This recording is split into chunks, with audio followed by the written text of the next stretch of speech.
আসসালামু আলাইকুম। তো আজকে আরো একটি অ্যাকাউন্ট আপনাদেরকে সম্পূর্ণ প্রমাণ সহকারে দেখাবো। তো এই যে অ্যাকাউন্টটা দেখতে পাচ্ছেন যে শুধু পাসওয়ার্ড অপশন দেখায়, যে এখানে বলে যে interview password to log in, মানে আপনার কাছে যদি পাসওয়ার্ডটা থাকে তাহলে আপনি লগ ইন করতে পারবেন, কিন্তু আপনি যেই সিম দিয়ে খুলছেন আপনার ওই সিমের হোয়াটসঅ্যাপে কোড যাইতেছে না। আপনি যখন সিম দিয়ে বা ওই নাম্বার দিয়ে ফরগেট দেন তখন শুধু পাসওয়ার্ড অপশন দেখায়, তো হোয়াটসঅ্যাপে কোড যাইতেছে না। তো এরকম সমস্যা থাকলে অবশ্যই স্ক্রিনের বাম সাইডে দেওয়া হোয়াটসঅ্যাপ নাম্বার যোগাযোগ করবেন, আপনাদের কাজগুলো করে দেওয়া হবে। তো আমি এই যে প্রথমে একটা অ্যাকাউন্ট দেখাইতেছি, এটা সেম সমস্যা ছিল। তারপর যখন যোগাযোগ করে তখন তার অ্যাকাউন্ট আমরা ঠিক করতে, এগুলা অ্যাকাউন্ট 80% ঠিক হয়, বাকি 20%গুলো বাদ পড়ে যায়, মানে ওইগুলো কোনো রাস্তা থাকে না। বা যদিও হয়তো এইগুলা মানে মোবাইল ফ্লাশ হয়ে যেগুলো যায় ওইগুলা একটু বেশি ঠিক হয়, বাট যেগুলো আপনি অনেক বছর আগে হারিয়ে গেছে ওইগুলোও ঠিক হয়, কিন্তু একটু কম ঠিক হয়। তো এরকম সমস্যা থাকলে অবশ্যই স্ক্রিনের বাম সাইডে দেওয়া হোয়াটসঅ্যাপ নাম্বার যোগাযোগ করবেন, আপনাদের কাজগুলো করে দেওয়া হবে। তো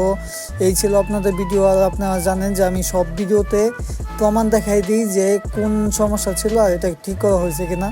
তো এই ছিল আজকে ভিডিও। এতক্ষণ ভিডিওটা দেখার জন্য ধন্যবাদ।